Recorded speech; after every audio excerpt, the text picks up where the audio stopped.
I met Rishikesh in Rishikesh. So this is the story how we started. I was actually declared to be the first woman in that year. That was what 2018, May, June. I did it, and that woman said, "You're the first woman ever who's done this on Scooty. Till now, they haven't really come Wow. across." First journey in which year?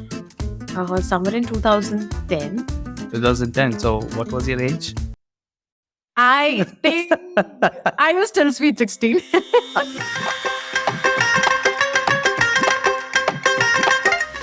Thank you so much, guys, for supporting me on the first video.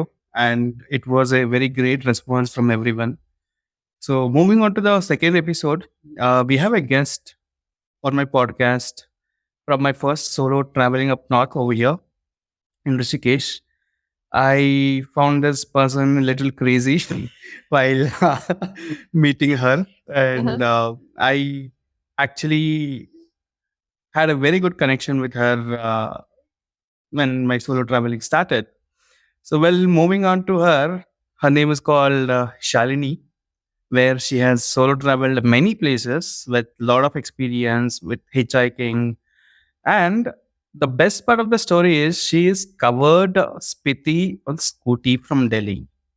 Well, that shook me a bit because I went on a four wheeler. I couldn't do it properly. My things started paining, but I don't know how did she do it in scooty. Well, over here, Shalini, hello. How are you doing? Hi, Rishi. I am doing well. So, yeah, I met Rishikesh in Rishikesh. So, this is the story how we started. Yeah. So, well, coming up on the journey talks with Rishi. Well, your journey started way too long before I started the journey. So, how did this journey start, and why did this journey start of your solo traveling? So I did start traveling a long way back. When I was a kid, I was really not allowed to go on trips, and neither my parents could. And mostly we used to have our childhood kids during summer holidays, and especially my mamaji used to take all of us. So I think that made me get keen interest in traveling, exploring places and everything. And I think the first place that I started off was with Missouri. And I think till now I've done like 16 or 17 times, and that sounds crazy. And yes, when I, started earning and I felt a little independent, I started going in group trips.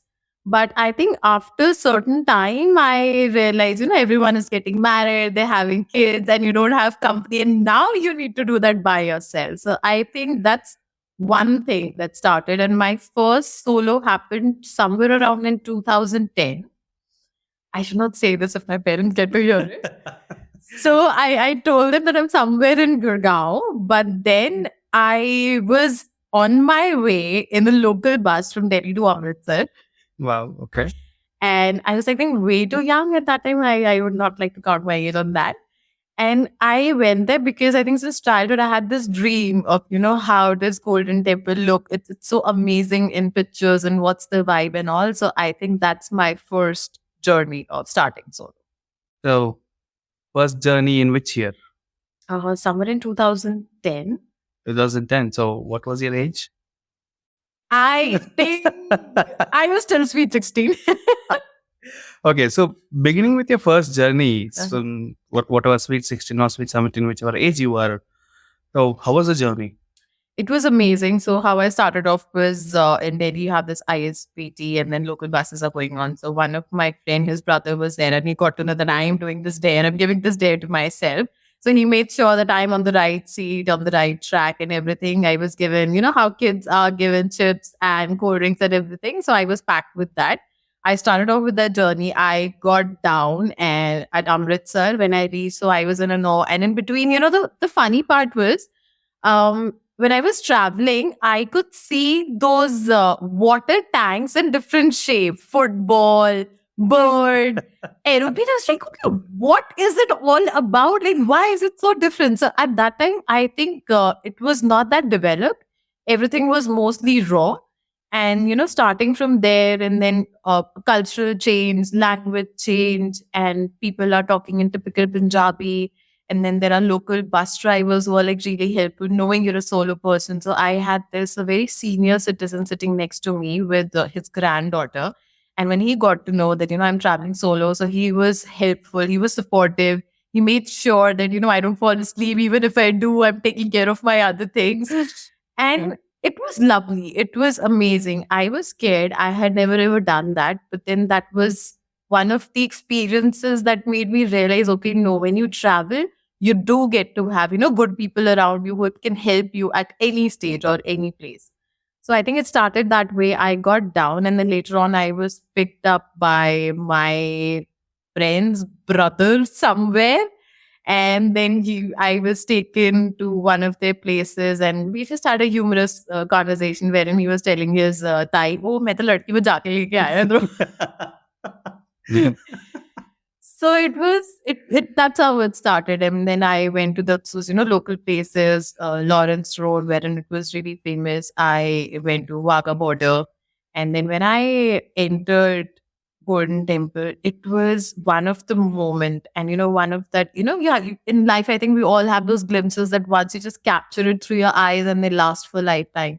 So I think it was, and I was like, okay, my dream has come true. And here I am, where I was really looking forward to since so many years. Yes, that's how it was. That's really nice. So, is that one of the memorable trip which you had, or you have any such experiences? I have a lot of experiences. So people come and ask me, which one was your favorite trip, or how would you describe it as to be the best travel? So I tell them that every travel journey is special, whether you be with friends or whether you with yourself. You get to learn so much.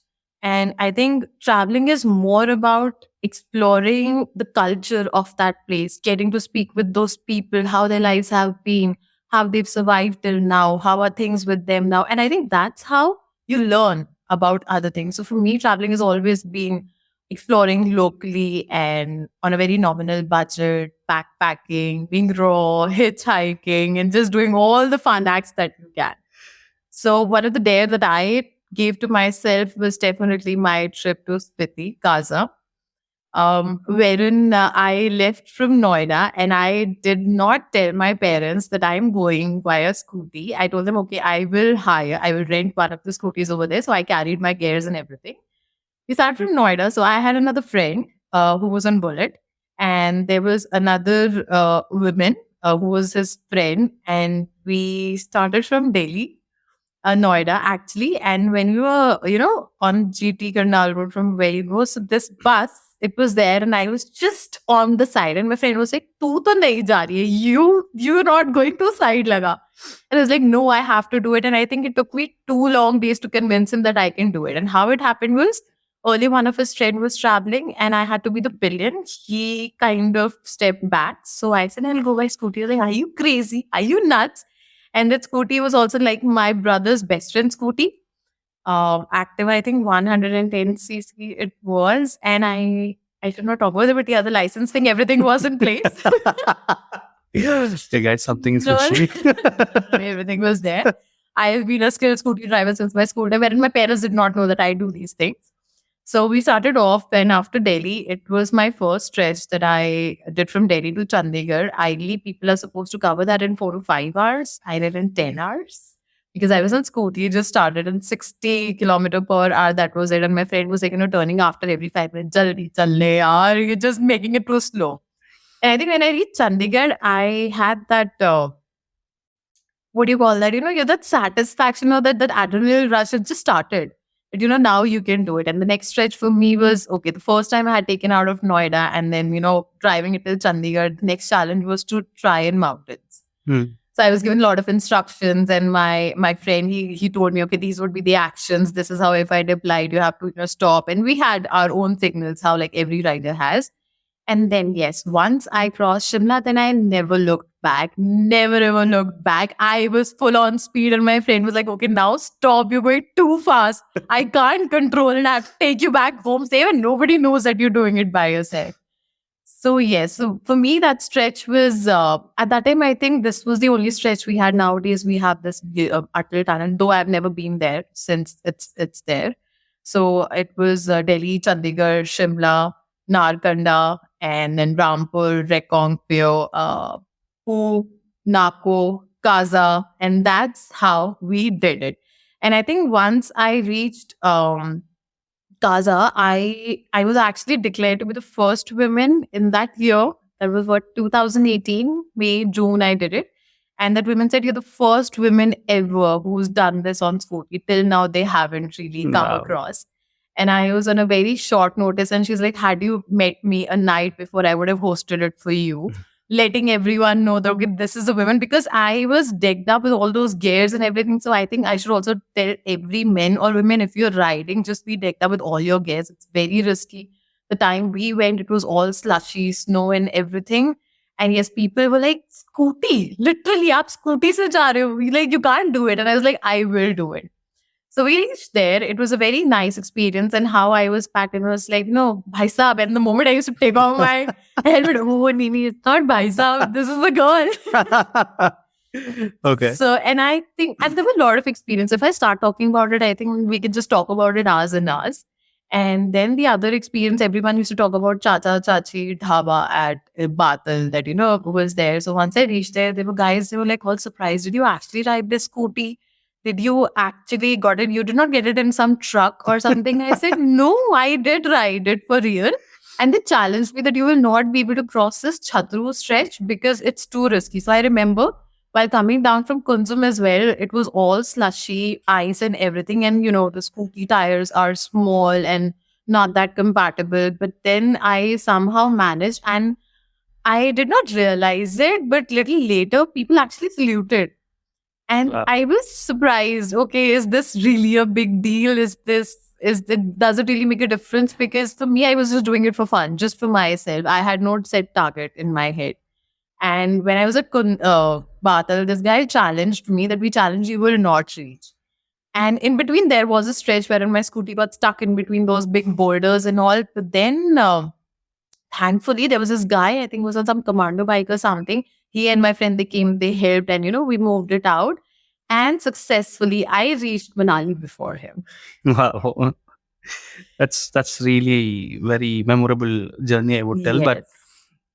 what was the major challenges you faced while riding scooty from Delhi to Kaza?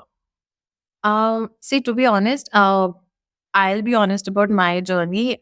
For me, because I was doing it in fun, I really did not have any challenge. But yeah, in between, I was told when to slow down because when you go on off roading and tires are small, if something really happens, how will you get that repaired? And then carrying fuel because tank is not that big. So carrying less of my clothes. I was just having one backpack wherein had all my clothes for good 22 days, and then we had stop in between, take big hauls, wash it, etc.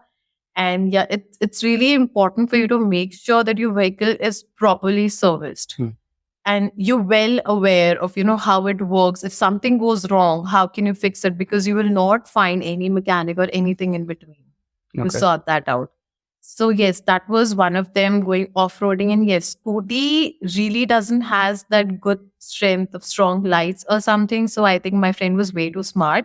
He already got some extra lights attached to his headlights and all to his bike. So he used to ride from behind, and I used to get this light at night. And usually a target used to, you start in the morning around 6 and end by 5. Okay. One of the stretch was really challenging.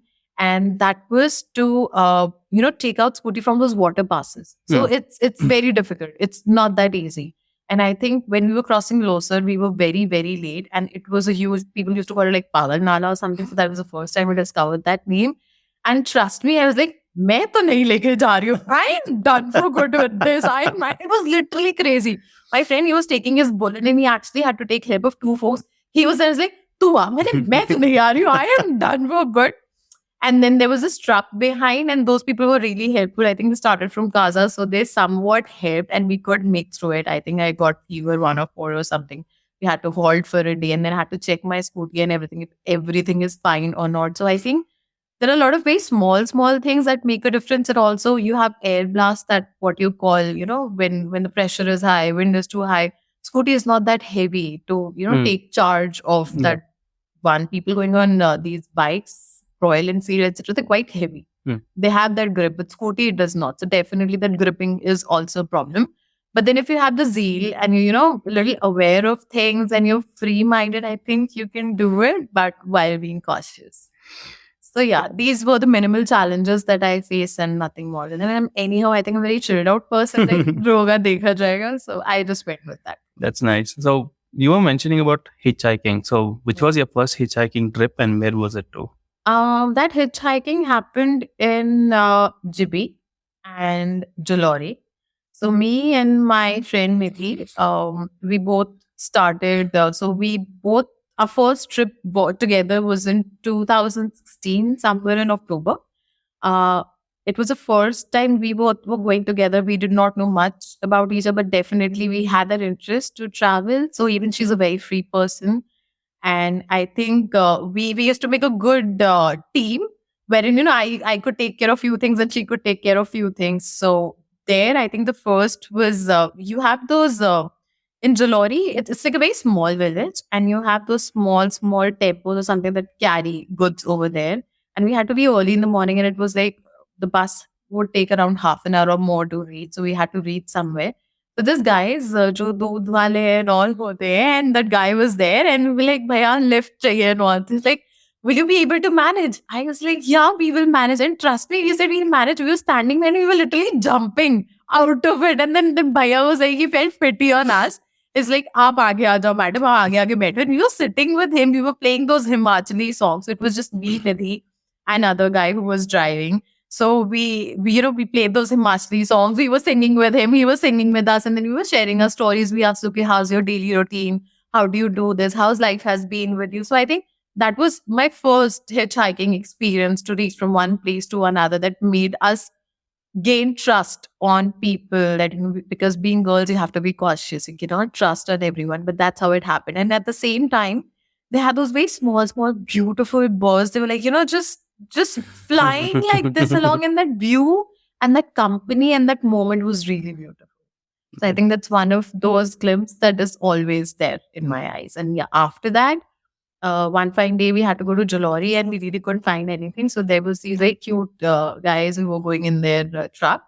They gave us lift and they were carrying apple orchards because they had to plant it. So again, we were holding tight and we were jumping behind like anything. And then when we reached Jalori, we got to know that, there's a lot of snow and all. We did a hike till Silosker Lake.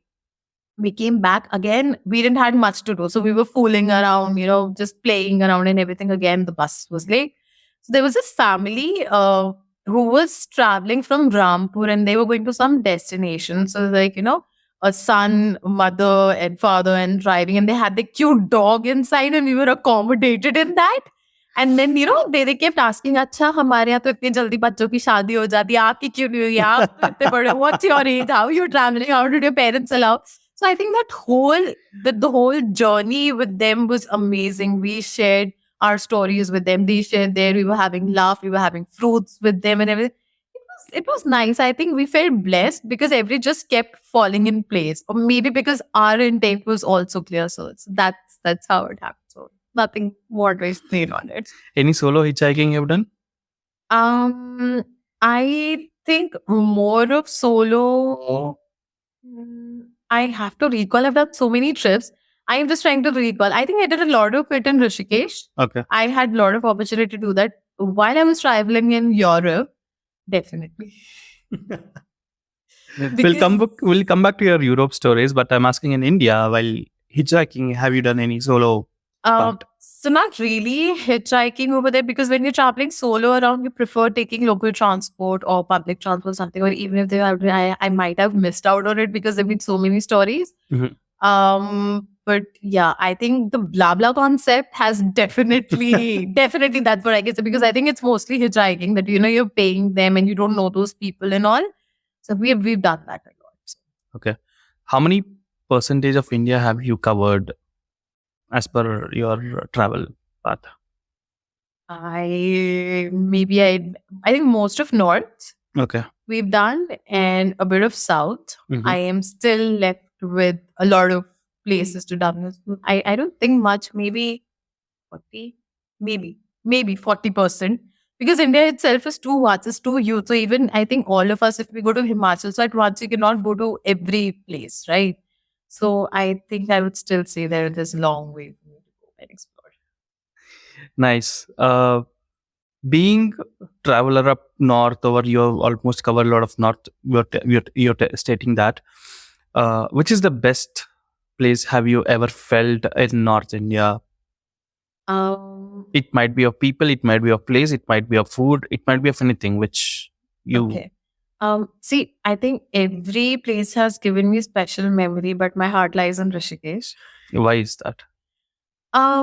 So see, I think I was blessed to spend most of my lockdown time in Rishikesh, wherein a lot of people were suffering. No, genuinely, people were suffering. They were struggling with so many things. But I think I was blessed, or something was destined for me. I started there, and I think it was almost 1.5 for approx 2 years that I stayed, maybe in, bits and pieces. And that place has something special about it. So I think I have got to get healed over there, though I have been through, everyone goes through something or the other. So those 2 years, I have the best of memories. One of them is you, and that memory I am just carrying you live with me right now. And I am sure you remember what all we've done with you Yes. and how we welcomed you. And you said this is the worst ragging ever anyone has done with me. Yes. So I think over there, I got to meet a lot of people from different parts of India, and as well different parts of world. And I got to exchange so many experiences. I had my good time. So lockdown was like a blessing. We all used to sit at night together, do jamming and everything. And I can still recall something from your face that we had. But it is, I have best of my friends from there. I go there all the time. And I think the peace, sometimes people say that you find peace in yourself, but I think sometimes even certain places at certain time or certain spot give you that. It's just that you need to find. So I think best of the time I have spent is just sitting next to River Ganga, just sitting there, watching the waves go on, fishes coming out, and then just popping out, going in, and you're just laughing, you're just enjoying. It just takes away everything, every negativity from you. So there is a lot that I might not be able to express through emotions, but I think I have a great, that thought of gratitude towards Rishikesh. It has made me, actually given me good friends. It's given me some meaning in life. And if sometimes I feel that I'm a little lost or something, I just go there, I spend some time, and I come back recharge. So that's what I'm gonna say. Yeah, I remember the memories where we cleaned Ganga also. And I remember that time when we were dipping. I think it was you, me, and that girl, Diksha, and you had that your favorite, like, hey, that Kalpita. Kalpita. So we were sitting on the ghat, and I think we were dipping our feet, and all of a sudden I remember that snake came out of water, and you were like rushing behind. I am not coming back again. I am not here again. Yes. And I think the sighting of as they call bag. So what bag they call it, we don't know. And while you're in your hostel, those snakes are popping out and the scorpions are popping. Like, where exactly are we? That's a shocker, man. Yes. So sharing the bars together and everything. So Yeah. It's been about that. Yeah. So what have we learned from solo traveling? I think you learn a lot. You get to know how to make your own choices. You get to know how to go through situations, because when you're traveling solo, there is no one with you. If you're ill, if you're lost somewhere or something, so I think you gain confidence, you gain that independence, you gain that freedom to be yourself. Because when you're with someone, sometimes it happens, you have to go as per someone else's plan or something. But when you're on your own, you're just free. You just can go anywhere, do whatever you want, as much time you would like to spend. And I think when you're traveling solo, you should also try interacting with local people. That teaches you a lot. So I think the great lessons of life that we learn are while traveling solo, and it actually gives you the best of feeling. You can never get that anywhere else. So, in case for hypothetical situation, have you changed yourself solo traveling before and after? If you see yourself, have you changed a lot? Yes. Earlier, or maybe nowadays also, with people, they're like, hum अकेले रह के bore हो जाते हैं, this being in solitude is like really boredom and everything. It's not. You actually start enjoying your own company. You start enjoying, you actually get to observe so many things, and you learn a lot of things. And earlier, I think it was a little chaotic for me, But now it's like a very calm feeling that I get when I travel solo, being at my own pace. So it's rejuvenating. It's like it just does something to you. It really does something to you. It changes you as an individual completely. So I'm sorry, I'm falling short of words, but I can't help it right now. I can share the experience the same way which I changed myself from where I was after solo traveling. But yeah, being a girl and you solo traveling, it's a very different thing. And you might have started solo traveling for a different way. So Mhm. if you would love to tell to people why you started solo traveling, what made you start solo traveling and how did you get that courage to travel alone? I think somewhat I would give that. What do you call that? Credit? Yeah, that credit to my dad. So I think since childhood or when I was a teenager, my father used to push me to, do things by yourself, start commuting by buses by yourself or doing small chores by yourself. So that somewhat gave me confidence. And also I did a lot of things without telling them, trying to learn scooty and then driving cars around wherein they were not aware of it. And I think that's how I started. And I don't know, I'm just going back to those memories and trying to recall how it started, why it started, and how is it going till now. But it was good.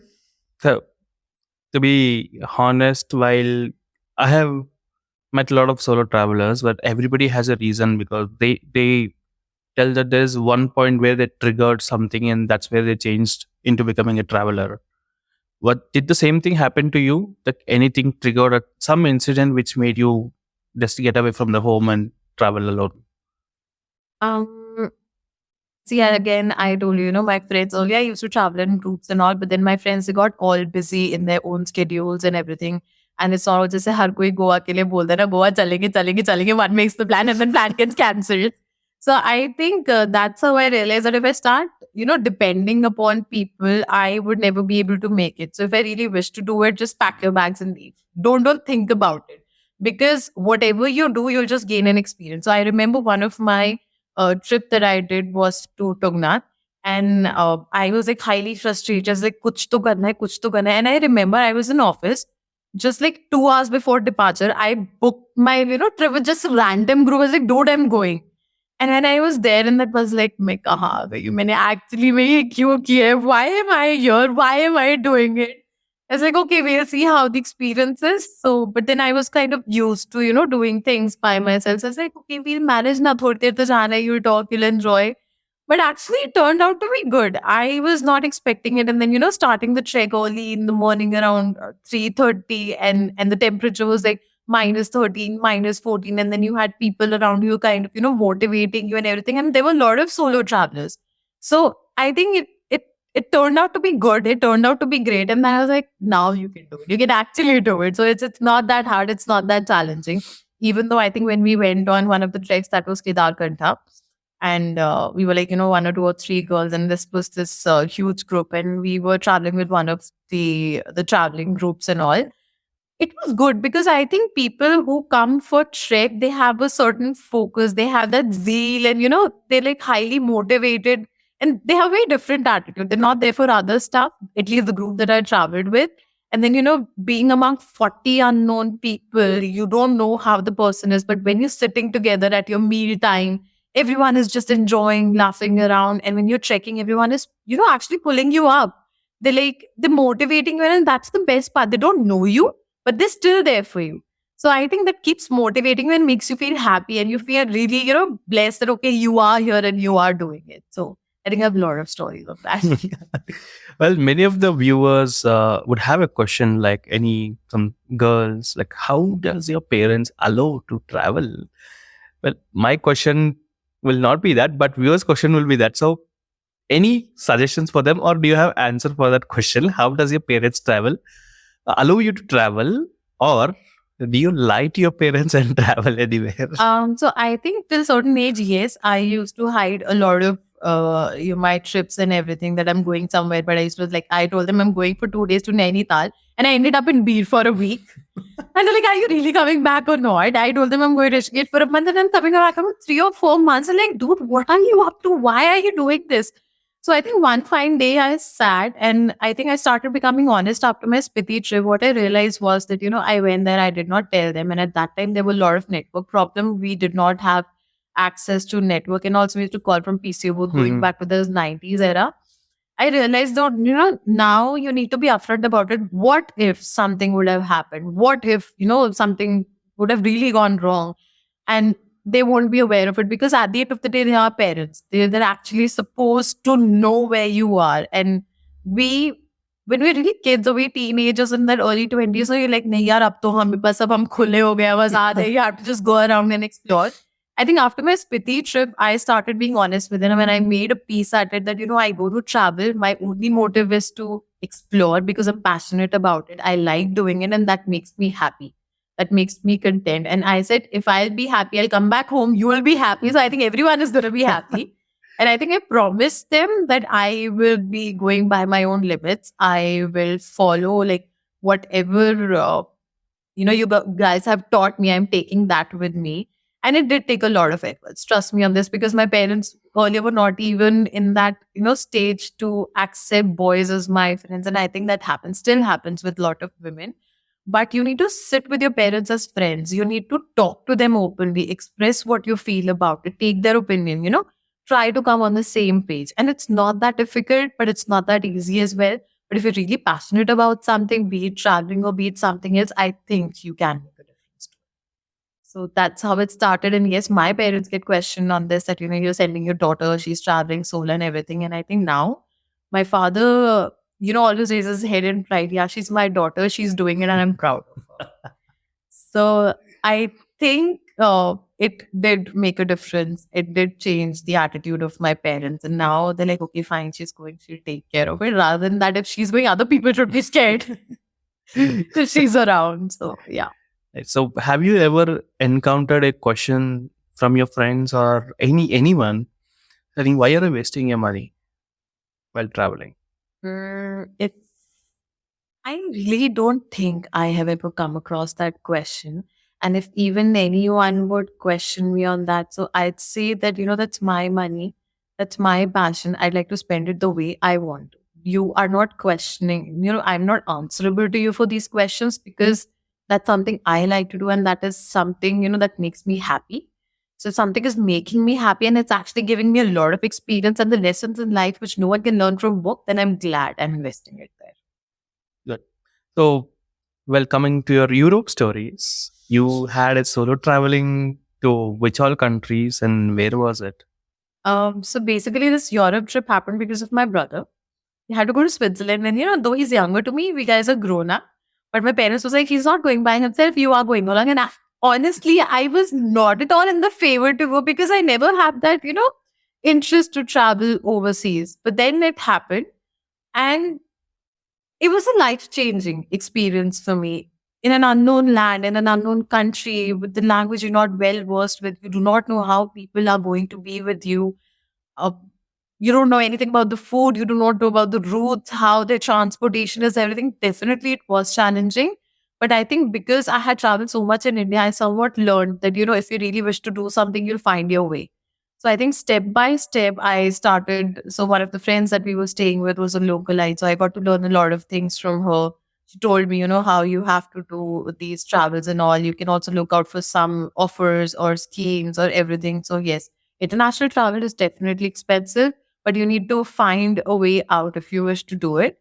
And then, then starting. So I used to have this study lecture a night before. Okay, these are the trains you have to board. And German, they had mostly Germans. I'm a bit versed with German, so I could understand that was not that challenging for me. But it was fun. So I think my first travel itself in Switzerland before I went for backpacking was to this place wherein we had to hike and, reach a place. And I was like, how am I going to do it? So one of my friend, a night before, so I actually met really beautiful people over there. they taught me like a night before, okay, this is your bus, then you're going to go from there. This is going to be your train. You'll have to walk for this much trail, then go up, and then you'll find something. So I think I was a little lost. I was scared as well. But trust me, people were really helpful. They were very generous in all that path. And I think when I started walking towards my destination, I met an Indian couple. And then it was fun. They didn't know me, I didn't know them. And that's how we started. We had all those rides and everything. We explored. I did my hiking. In fact, I think before going, I wanted to try that slide ride in the Alps that you have the speed that you control by. And I was so excited to do that by myself. And I think after that, I never stopped. So I booked my ticket to Paris. Like, it was so hyped. Paris, Paris, Paris. I was like, okay, let me do it. That was a solo traveling? Yeah, that was my solo. So Okay. then after that, so in between Switzerland also, I was doing it all solo. So I downloaded Couchsurfing. I met few people through Couchsurfing wherein they had the meetup. So again, you're traveling from one point in the city to another by yourself, just meeting random people. You're just, blindly trusting that, these people would be there and how would it end? I was like, it's okay. It's going to be an experience, whatever it is going to be. So I think I did do a lot of meetups as such. And that was the one. And the other one when I went to Paris. So my friend, he told me, okay, these are the books. So, okay, the best part was I was told that these are the apps. So whenever someone is traveling international, firstly, they should have those travel cards, wherein the transactions become easy for you, and make sure you have the local currency as well. And your card also has 2 to 3 currencies loaded in that. And after that, just pack your bag light and just don't think about it. And when you have those apps, so there are certain apps that make your travel easy. There could be, for the flight booking, for train booking, or the routes that they would tell you. So I think whosoever is traveling solo internationally should have access to all of these. And then I booked my bus to Paris. I got down. Luckily, one of my friend, he called me and said, my sister stays in the outskirts. If you want, you can just accommodate at her place. And she had also, joined there recently. And she was like, even I haven't done it. So I joined her, again, random. I did not know her. We joined and then we were, wandering around streets in Paris. And then, yes, we were actually instructed not to carry much cash or to have, light bags or something because, yes, Paris is risky. I am not, defaming Paris in any terms. But we had to be really cautious as per the stories we had listened. Then I came back and I think that made me, gain a bit of confidence that, yes, I can do. And the second backpacking for me was Spain. So I started from Zurich to Barcelona. There it was like, random hostel that I booked. I did not know anything about the hostels over there. I was there. And then, people from different cultures, regions, their language and all. And it becomes a little challenging for you to understand that humor. So it takes a lot of time for you to, process, okay, what it is. But then from there, I got those paper maps, going back to the old eras. I used to walk down on the streets and then, read the maps and all. Okay, this is a station I need to go. This is the next place I need to go. So, just wandering around by yourself. And I think, yes, when you're traveling solo, to get your own pictures is a big challenge. You can take other people's pictures, or maybe of the view and everything. So I think then I became timer friendly. So that's one thing that I started using, because if I had to have few of my pictures, I did that. So Barcelona, again, the lot of stories that I have, I met a lot of people from India, and they used to be so excited and happy to see. So I think the first night that I went, there was a small place where I reached late. I was hungry, and trust me, when I was on the streets, I had no fear of being judged. I was dancing, jumping, singing songs, Hindi songs. Like, kisko to samajh mein aa raha hai yahan pe, doesn't give a damn. And people were looking like this with me. I was like, is she drunk? Is she high? I was like, no, I was just enjoying. I landed up to this place and I am kind of vegetarian, so they have mostly beef or something. So I ordered potatoes and one I wanted to try beer glasses something. So I went for billing. There was this guy and he was like, "Tusi India to?" I was like, "Haan." I was like, "Tusi India to? From where is it coming?" And then he told me that he's from Pakistan. Okay. And I was like, okay. And he was so happy to meet me that he's like, okay, beta jo tere ko lene le, next is from my end. I was like, I am full. I can't have it anymore. And I'll have to, be done with it. I'll come the next night, though I didn't have to. But he was so sweet, so generous. So that was my first great experience that I had. And I walked down to my hostels. I had my good sleep and everything. I started exploring here and there. I think if I would start talking about it, this conversation would go for so long. So my next destination after Barcelona was Ibiza. So trust me, I am really dumb on this thing. I did not know that Ibiza itself was a big party place. So when I started this journey, I think I reached Ibiza by flight itself. And yeah, people who are traveling international, I think there are one or two airlines, that is Ryanair and Vueling, wherein you can book your flights at a very cheap rates only if you're carrying your backpack. So if you're carrying your luggage, there'll be an extra amount. So if you're carrying on backpack and all, 30 euros, 25 euros, if you're booking in advance, that's how you can go. I reached Ibiza and I was like, okay, where am I? What is this place? And the moment the hostel that I had booked, it was really random but very expensive. Ibiza itself was very expensive. I entered and it was like pink lights. Or I was like, "Ki, where exactly am I?" And I was like, and I think the name was Amistad where I stayed. And it's one of the prettiest and one of the good hostels that I have. So I reached there, and that night I just went out. So I'm not a fan of alcohol and all. I went to a store and I was drinking cacao milk. I was walking down and there were two women who were standing in front of the hostel and they stopped me. They're like, "What are you doing?" I was like, "Having cacao milk." "Are you crazy? Being in Ibiza, you're having cacao milk. Who does that? Look at us, we're having drinks and everything." I was like, "No." And then they were asked, from where you are. I told them India and everything. And then they started. So they asked me to play a few Indian songs. I did that. She did karaoke with me on that. And then we were dancing on the street. Then there were another two Italian guys who joined us. And there was someone, I think, from Ethiopia or somewhere were there. And they just took me along for a walk, stroll, everything, making me explore. And it was nice. And those women were really nice. So trust me, they actually pampered me like their own sister. Okay. That as if I've come with them, though I did not know them, but they had that warmth. So that made me feel happy. Though you have those trust issues when you're traveling international, you never know. When you get theft, all these things happen. Someone might take your wallet, someone might do anything. So next day I planned for snorkeling and I wanted to go snorkeling. So these two women, they caught me. "Where are you going?" I was like, "I'm going for snorkeling." "Are you sure?" They like, "Yeah. We're going to the other end of the island. Would you like to join us?" I was like, "No, I want to go for snorkeling and all." It's like they took me along. So one of them had, rented a car. They took me along to there and they waited outside to see whether I really got the slot or not. And once I confirmed, they left. And I think they also had amazing experience wherein I got to meet families from England, and it was nice. It was really sweet, and I mean, I was overwhelmed with this gesture. How comfortable they make you feel at that time, and sadly, I just had 2 nights in one day at Ibiza, and I really felt sad. So I think the last time when I went, the sunset was really beautiful, really beautiful. I can't even explain in words.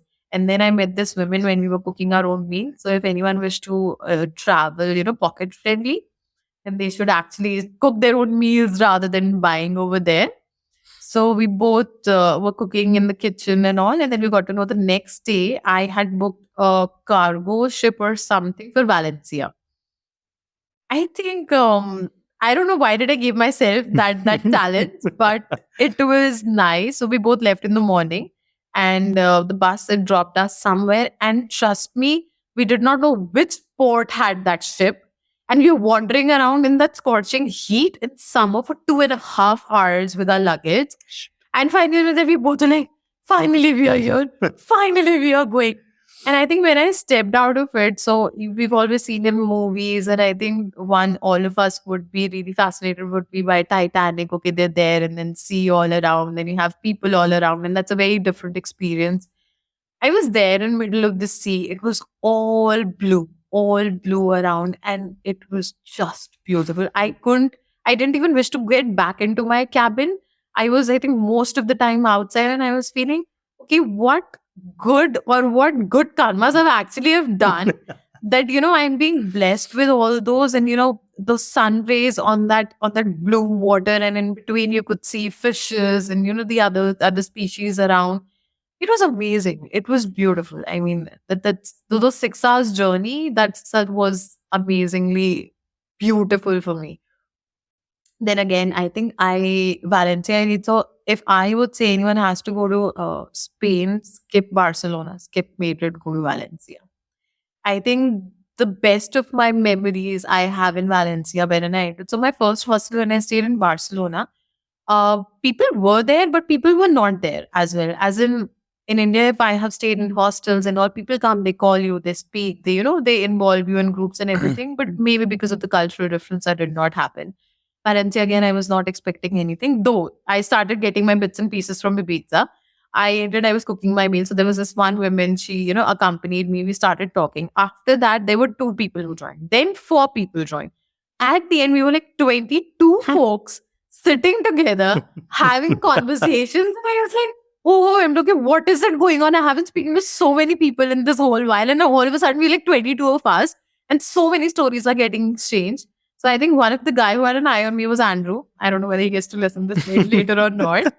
He was so keen to learn about, Indian cuisines and, Indian culture. From where am I? Where exactly I belong? What is my background? I was like, why are you, Didi, into all? Because one of my ex-girlfriend was from Pakistan. So, I still have that touch. So I am interested. You still look like I was like, don't do this to me now. And then I think I was sitting and these guys like, we're going out. It's like, okay. So like, no, you're also coming along. I was like, okay, are you sure about it? Like, yeah, you're going, we're not leaving you behind. So 22 of us on the road, all of them highly drunk. I'm the one who's sober, who did not have anything. And that guy was on the map taking us around for 1 hour. I don't know where. I was like, don't you give me the map and I'll take you around. And then we went to a place for Andrew. He was sitting next to me. So we had this huge table, the whole huge group and everything. Everyone was happy, introducing themselves. Where are you from? And even that walk that we had, everyone was jumping around, playing their own songs. And I think it was at 1:30 at night when we were doing this.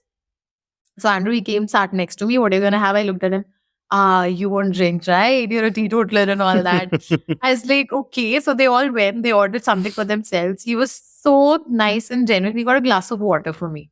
So, okay, that was sweet. That was not what I was expecting. What am I supposed to do after this? So I think after that, we did a lot of hopping around, wherein I think the next place it took me was to a dance place and all. And I think they had some cover charges or something. And, then they pushed me, like, you and those two folks go and say that we're college students and all. And, we'll do that thing. So we went there and, the men over there, they were guarding us. Even though they did not know us, even, whatever it might be. But still, the men in that group, they made sure that, nothing goes wrong with us. And I was shocked to see that because I was not really expecting that in an unknown land and unknown country, this place is just going. But I think if the chivalry is there, it was actually there, not making count on, what class of people or what kind of guys or everything. I think they have it. Everyone has it, but it's just that not everyone realizes it. Over there, that experience that I got with them. So like till 4 or 5 in the morning, we were all out. And that night is an unforgettable that, we were hopping places, bars, dancing around, me being sober, everyone being high. And that was funny. That was really fun. So we all came back and the next day, few of them sitting back in the hostel going all out with us. So I think we went to a beach or something. And then it was so beautiful. It was like high tide or something. Clouds were also there. And we had this mat laid on the sand. Few of them were doing cartwheel or something. And few of them were, sharing their experiences. And then we were just, wandering around and all. It was amazing. And I think the best of experience that I had was in Valencia. I went to Madrid. And I think when I was in Madrid, then I was like, okay, what exactly am I doing with myself? Why am I here? What was my purpose of coming here? I was like, oh, Were you lost in travel? Lost in by yourself, like you're just zoned out by traveling and you're just enjoying travel. I am enjoying because I really did not have much time to process. I was on like a 10 days trip and I had to walk different places, look around for my accommodations, and then shop your meals from the grocery. I've been shopping from the stores, cooking your own meals, trying other things. So I think it took a lot of time for me to do all these tasks as well. But we had to be while traveling pocket heavy. It was because I did not have those many funds, or neither was I sponsored to do all that. But I think that's how it happened. And I didn't have time to waste. I mean, no time, because I was.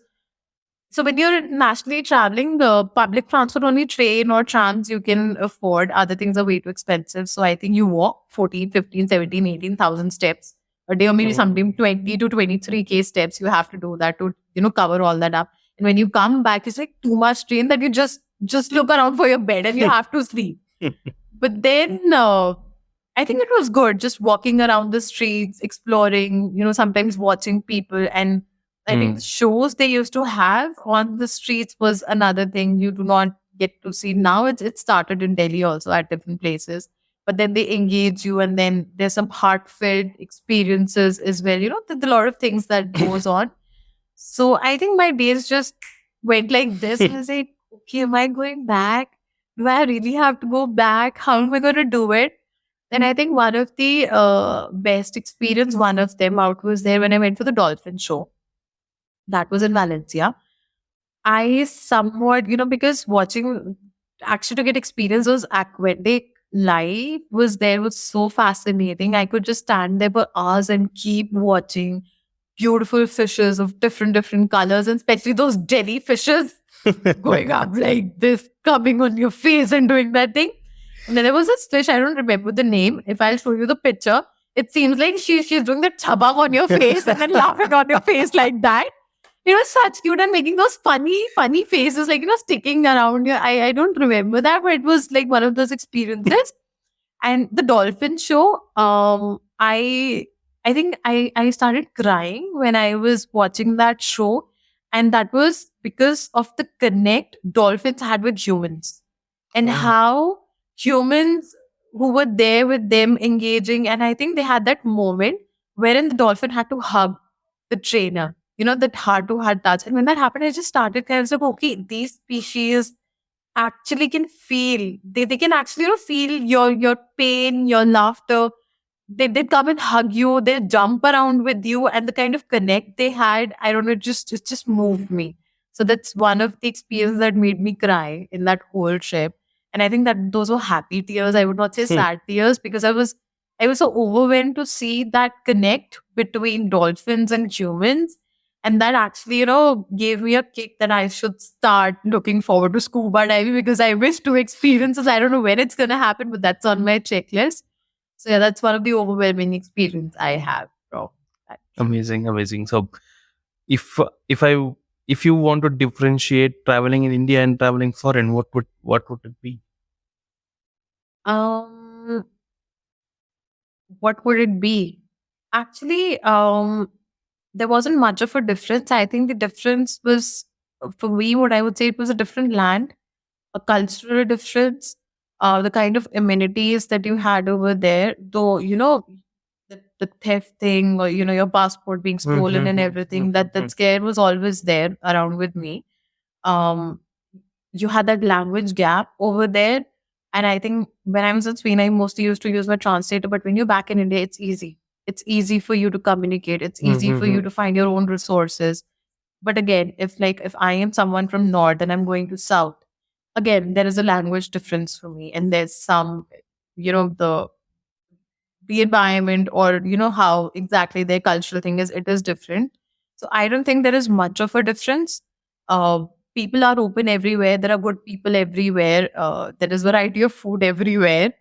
And you can, I mean, I don't think that this question actually justifies. Traveling is just about exploring and doing things. Definitely that experience is different as to what is in India. People run from different countries and they come to India to experience the culture that we had. So I really did not find much of a difference between there and here, because journey over here is completely different. The experience that you will get here, you will not get it there. And what you will learn over there, you might not get it here. So I don't think I would really say that there is much about it, but definitely in terms of the public transport that they have, the accommodation, facilities that they have, things are convenient, or they're expensive. So food in India is affordable. If you go there, food is expensive over there. Little bit of transport, you have other, things available in India in terms of transport and all. They have this certain organized thing over there. Here, okay, so when I was there, other if that if the map says that the train is going to be here by 11:05, it used to be there by 11:05. But if you talk about India, 11:05 bhai 12:05 ho rahe hain. Where is the train? Is it coming or not coming? So I think these bit differences are there in terms of management, or else I did not find much of a Much of difference. difference. Nice. Well, coming towards a bit end of the podcast, well, what suggestion would you like to give for female solo travelers or female travelers specifically? Mm, I think I have come way ahead of it, but I would say that, you are the one to set your own boundary. So even if you have people around you who might try to get in your boundary, you should know how to restrict them. You should know how to say no.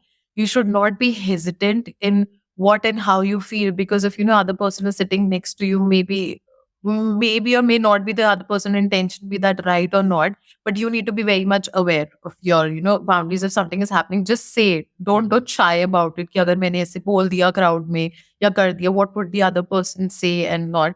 If you're staying somewhere, be sure that you are safe. If you're staying in dorms, women dorm, men's dorm, mixed dorms, whatever it is, just make sure that you are secure, because if you're traveling solo, you are responsible for yourself. Nobody is responsible for you. You need to be cautious, but yeah, then don't really judge people that easily. Be open to it, but be cautious at the same time. Carry money with you, keep your phone charged, have those emergency, connect contacts with you. Carry something with you, be it pepper spray, be it Volani spray, or any small thing that if you're anywhere it's risky, you can use it. Just and if you're in a crowd, make sure if something happens, just start screaming. Don't care about what others are gonna say, because if you don't do that, anything can go wrong with you. I mean, everyone has their own kind of experience, but I think you should be strong enough to handle any situation that comes up without having the fear of being judged, Okay. because you're responsible for your own safety. Nobody's going to do that when you're traveling solo. Nice. So, what suggestion would you give parents to allow their children or kids or whoever it is to allow them to travel? See, as to parents, I cannot say, because currently myself, I'm a kid to my parents. Parents do their job really well, because, as much you grow old, you're still kids for them. As much they grow old. Even if they're at an age or stage where they cannot do their chores by themselves, but still they would like to do something for you. Parents need to trust their kids, and they need to make that safe environment wherein their kids can come and be honest with them. They should not create that environment wherein if your kid is coming and asking for something and you're directly saying no, or you get furious, you should not do that. Let them speak their heart out. Let you be their safe space. The day you become their safe space, trust me, nothing is ever going to go wrong. Never. Trust them. Give them a chance. By assigning them small things, or certainly if they're going somewhere, just try it, even if it is for small distance or something. But then just start building that trust, or start having those conversations with them. Just be open. Don't restrict them, because if you're going to restrict your kids, trust me, they're going to go those ways or routes that you can't even imagine. Though I should not say that, but it happens, because I think we have that small example. We have these springs or something here in this mic. So as hard you try to press them, the more with that intensity they're going to jump and go on the other side. So I think you should sit, make your kids sit there with you, have conversation with them as friends, try to understand, what is their temperament, what exactly do they feel, what is in their heart. It is really important. Just don't restrict them as per what you have been through. For us, I think for our parents, it had been a very different era wherein they grew up. Definitely nowadays, not everything is safe, but I think those conversations are really important. We learned that eventually. So I think at a certain age, we told our parents, okay, now we all are grown ups. We should have conversations like friends. Let's not, create those instances or those situations wherein we have to lie to you. We will tell you everything. We will try to come on the same page. You walk a bit, we will walk a bit, and we will try to be on that page. But let's be friends. Let's be open about it. So I think that's it that I have. Thank you, Shalini, for your wonderful journey talks with Rishikesh. Well, you had an amazing journey all over thing, and it was like a movie where I could figure out like you being there, what were you doing, especially the part where you're dancing, where you say you did in Rishikesh while it was raining. Folks, traveling is very important in life. You tend to learn a lot. You tend to learn patience. You tend to learn handling things yourself and many things. Well, India is very safe to travel. We have an example. We have many more examples. Obviously, I'm getting everyone on the show to make sure that how safe India is to travel, and how beautiful our country is. So this is the second episode of Journey Talks with Rishi. Well, I'll be coming back soon with the third episode with one more amazing traveler. Till then, take care, bye bye, and have an amazing day.